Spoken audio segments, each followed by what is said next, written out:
ಏನು ಮೂವರು ಇತ್ತ ಕಡೆ? ಗುರುಗಳು ಪ್ರತ್ಯೇಕವಾಗಿ ಜವಾಬ್ದಾರಿ ನೀಡಿದರೆಂದು ಕೇಳಿಬಲ್ಲೆವು. ಈಗ ನಮ್ಮೆದುರಿಗೆ ಆಚಾರ್ಯರೇ, ದೊಡ್ಡವರು ಅಸ್ತುವೆಂದಾಯಿತು. ಇನ್ನು ತಾವು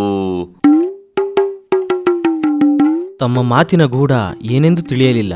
ಆಚಾರ್ಯರೇ, ನಾವು ಬದುಕಿನಲ್ಲಿ ವಿಶೇಷ ಸಾಧನೆ ಮಾಡಬೇಕನ್ನೋ ಇಚ್ಛೆಯುಳ್ಳವರಾಗಿದ್ದೇವೆ. ನಮ್ಮ ಆಕಾಂಕ್ಷೆಯನ್ನು ಸಾಕಾರ ಮಾಡಿಕೊಳ್ಳೋ ಉದ್ದೇಶದಿಂದ ನಮಗೆ ಅದೆಲ್ಲ ತಿಳಿದಿದೆ ಬಿಡಿ ಆಚಾರ್ಯರೇ. ನೀವು ಗುರುಗಳಲ್ಲಿ ಬೇಡಿ ಜವಾಬ್ದಾರಿಯನ್ನು ಹೊತ್ತು ತಂದ ವಿಷಯ ನಮಗೆ ತಿಳಿದಿದೆ. ಹಾಗಾದರೆ ಪಾಕಶಾಲೆಯ ಜವಾಬ್ದಾರಿಯನ್ನು ಯಾವಾಗ ನೀಡುತ್ತೀರಿ? ಗುರುಗಳ ನಾಲಿಗೆಯಿಂದ ಬಂದ ತಕ್ಷಣವೇ ತಾವು ಶ್ರೀಮಠದ ಪಾಕಶಾಲೆಯ ಅಧಿಕಾರಿಗಳಾದಿರಿ. ಮತ್ತೆ ಅದಕ್ಕೆ ಪಟ್ಟಾಭಿಷೇಕ ಸಿಂಹಾಸನ ಅಂತೆಲ್ಲ ಏನಿಲ್ಲ. ನಮ್ಮ ಅಭಿಪ್ರಾಯವನ್ನು ಆಚಾರ್ಯರು ಗಮನಿಸಲಿಲ್ಲ ಅನಿಸುತ್ತೆ. ಈಗಾಗಲೇ ಪಾಕಶಾಲೆಯಲ್ಲಿ ಬೇರೆಯವರು ಅಧಿಕಾರದಲ್ಲಿದ್ದಾರೆ. ಆ ಅಧಿಕಾರವನ್ನು ನಾವು ಪಡೆಯಬೇಕಾದರೆ ತಾವು ಮುಂದೆ ನಿಂತು... ಆಯಿತು, ಅವರು ಈಗಾಗಲೇ ಜವಾಬ್ದಾರಿಯನ್ನು ನಿಮಗೆ ವಹಿಸಿಕೊಟ್ಟು ನಿಮ್ಮ ಕೈ ಕೆಳಗೆ ಕೆಲಸ ಮಾಡಲು ಸಿದ್ಧರಿದ್ದಾರೆ. ನೀವು ಪಾಕಶಾಲೆಗೆ ಹೋದರಾಯಿತು. ಸ್ವಾಮಿ, ಈಗಿದ್ದ ಅಧಿಕಾರಿಗಳೇ ನಮ್ಮ ಕೈ ಕೆಳಗಡೆ ಕೆಲಸ ಮಾಡ್ತಾರೆ. ವ್ಯವಸ್ಥೆ ಚೆನ್ನಾಗಿದೆ, ಆದರೆ ಅವರು ನಮ್ಮ ಸ್ವಾತಂತ್ರ್ಯಕ್ಕೆ ಅಡ್ಡ ಬರಬಾರ್ದು. ಯಾಕೆ ಹೇಳ್ತಿದ್ದೀನಿ ಅಂದರೆ, ಹಿಂದೆ ಅಧಿಕಾರದಲ್ಲಿದ್ದ ಅಮಲಿನಲ್ಲಿ ನಮ್ಮನ್ನು ತುಚ್ಛವಾಗಿ ಕಂಡ್ರೆ... ಆಚಾರ್ಯರೇ, ತಾವು ಶ್ರೀಮಠದ ಪಾಕಶಾಲೆ ಎಂದರೆ ಏನೆಂದು ತಿಳಿದಿದ್ದೀರಿ? ದಿನನಿತ್ಯವೂ ಸಾವಿರಾರು ಭಕ್ತರ ಊಟ ಉಪಚಾರಗಳು ಅವರವರ ನೇಮ ಆಚಾರ ವಿಚಾರಗಳಿಗೆ ಸರಿಹೊಂದುವಂತೆ ನಡೆಯಬೇಕು. ಆಗಬಹುದು, ಅದನ್ನು ನೋಡಿಕೊಳ್ಳಲು ಬಾಣಸಿಗರಿದ್ದಾರೆ. ಅಷ್ಟೇ ಅಲ್ಲ, ಮೇಲ್ವಿಚಾರಕರು ಇರುತ್ತಾರೆ. ಅಂದಂದಿನ ತಿಥಿ, ವಾರ, ಹಬ್ಬ ಹರಿದಿನ ಇತ್ಯಾದಿಗಳನ್ನು ನೋಡಿಕೊಂಡು ಅದಕ್ಕೆ ತಕ್ಕಂತೆ ಅಡುಗೆಗಳಾಗಬೇಕು. ಆಗಬಹುದು. ಸಹಾಯಕ್ಕೆ ಬೇರೆ ಜನಗಳಿದ್ದಾರಲ್ವೇ? ಎಲ್ಲಿಯಾದರೂ ತಾರತಮ್ಯ ಇರಬಹುದು, ಆದರೆ ಭೋಜನ ಶಾಲೆಯಲ್ಲಿ ತಾರತಮ್ಯ ಇರಬಾರದು. ಇಲ್ಲಿಗೆ ಬಂದವರೆಲ್ಲ ಆ ಮೂಲರಾಮನ ಪ್ರಸಾದವನ್ನು ಸಂತೋಷದಿಂದ ಸ್ವೀಕರಿಸಬೇಕು. ಆಗಲಿ, ತಮ್ಮ ಇಚ್ಛೆಯಂತೆ ನಡೆಸ್ತೇವೆ. ಅಬ್ಬಾ, ಇದೊಂದೇ ನಾವು ಮಾಡುತ್ತೇವೆಂದು ನೀವು ಹೇಳಿದ್ದು. ಆಚಾರ್ಯರೇ, ನೀವು ಈ ಮಠಕ್ಕೆ ಬಂದಾಗಿನಿಂದಲೂ ನಿಮ್ಮನ್ನು ಗಮನಿಸಿದ್ದೇವೆ. ನಿಮ್ಮಗಳ ನಡವಳಿಕೆ ಈ ಮಠದಲ್ಲಿ ಪ್ರತ್ಯೇಕವಾಗೇ ಇದೆ. ನೀವು ಎಲ್ಲರಿಗಿಂತ ಭಿನ್ನವಾಗಿ ನಡೆದುಕೊಳ್ಳುತ್ತೀರಿ. ಬೇರೆಲ್ಲೂ ನೀವು ಹೇಗಿದ್ದರೂ ಪರವಾಗಿಲ್ಲ, ಆದರೆ ಇದು ಊಟೋಪಚಾರಕ್ಕೆ ಸಂಬಂಧಿಸಿದ ಸ್ಥಳ. ಇಲ್ಲಿ ಯಾರನ್ನೂ ಯಾರ ಮೇಲೂ ಎತ್ತಿಕಟ್ಟುವ ನಿಮ್ಮ ನಿತ್ಯದ ಪ್ರವೃತ್ತಿ ಜರುಗಬಾರದು. ಇದನ್ನು ಕಂಡರೆ ನಾವೇ ನಿಮ್ಮನ್ನು ಈ ಸ್ಥಳದಿಂದಲೂ ಕಳುಹಿಸುತ್ತೇವೆ. ಛೆಛೆ, ಎಲ್ಲಾದ್ರೂ ಉಂಟೆ? ಸ್ವಾಮಿ, ನಮಗೆ ಆಗದಿದ್ದವ್ರು ಯಾರೋ ನಿಮ್ಮಲ್ಲಿ ನಮ್ಮ ಮೇಲೆ ಕೆಟ್ಟ ಅಭಿಪ್ರಾಯ ಬರುವಂತೆ ಹೇಳಿದ್ದಾರೆ. ನಾವು ಘನ ಉದ್ದೇಶದಿಂದ ಇಲ್ಲಿಗೆ ಬಂದಿದ್ದೇವೆ. ಗುರುಗಳನ್ನು ಬೇಡಿ ಈ ಜವಾಬ್ದಾರಿಯನ್ನು ಪಡೆದಿದ್ದೇವೆ. ನಿಮ್ಮ ಆಶೀರ್ವಾದವೂ ಇರಲೆಂದು ಬಂದೆವಷ್ಟೇ.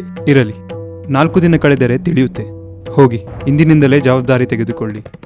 ಆದರೆ ಎಚ್ಚರ, ಎಲ್ಲೂ ತಪ್ಪಬಾರದು. ಆಗಲಿ.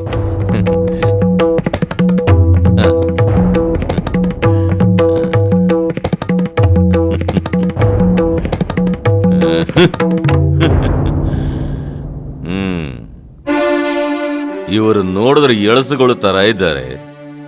ನಮಗೆ ಬುದ್ಧಿ ಹೇಳ್ತಾರಲ್ಲ. ಪೂರ್ವಾಶ್ರಮದ ಸಂಬಂಧಿಗಳ ಮಕ್ಕಳಲ್ವೇ? ಅದಕ್ಕೆ ವಿಶೇಷವಾದ ಗೌರವ, ಆದರ. ಅವ್ರಿಗೊಂದು ನ್ಯಾಯ, ನಮಗೊಂದು ನ್ಯಾಯ ಅಂತ ಯಾಕಿರ್ಬೇಕು?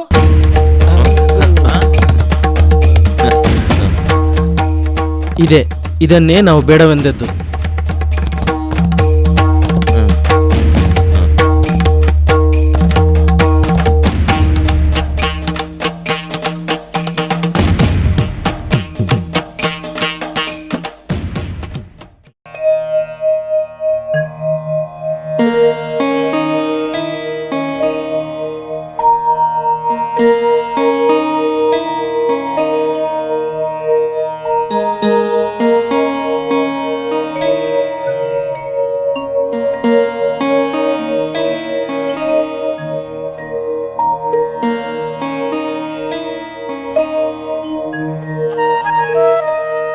ಎಲ್ಲರೂ ಬಂದಿದ್ದಾರಲ್ಲವೇ?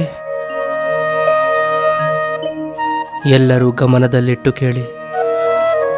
ವಿದ್ಯಾಲಕ್ಷ್ಮಿಯಾದ ಸರಸ್ವತೀ ದೇವಿ ಪರಮಹಂಸಾಶ್ರಮವನ್ನು ಸ್ವೀಕರಿಸಿ ದ್ವೈತ ಸಿದ್ಧಾಂತದ ರಕ್ಷಣೆಗಾಗಿ ವೇದ ಭಾಷ್ಯ, ಪ್ರಕಾಶ, ಪರಿಮಳಾದಿ ಗ್ರಂಥಗಳನ್ನು ರಚಿಸಬೇಕೆಂದು ಆದೇಶ ನೀಡಿದ್ದಳು.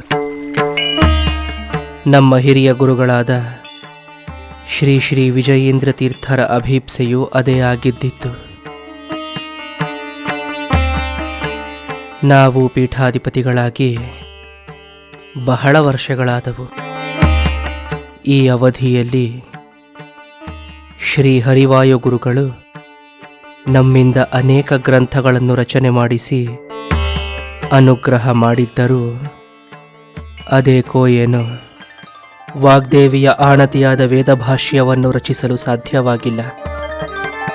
ನಾವು ಯಾತ್ರಾಕ್ರಮದಿಂದ ತಿರುಪತಿಗೆ ಹೋದಾಗಲೂ ಶ್ರೀ ವೆಂಕಟೇಶ್ವರನು ನಮಗೆ ಪರಮಾನುಗ್ರಹವನ್ನು ಮಾಡಿ ವೇದ ಭಾಷ್ಯವನ್ನು ರಚಿಸುವಂತೆ ಅಪ್ಪಣೆ ನೀಡಿದ್ದಾನೆ. ಶ್ರೀ ಹರಿವಾಯು ಗುರುಗಳ ಇಚ್ಛೆಯಂತೆ ನಾವೀಗ ಆ ಮಹತ್ ಕಾರ್ಯವನ್ನು ನೆರವೇರಿಸಲು ಸಂಕಲ್ಪಿಸಿದ್ದೇವೆ.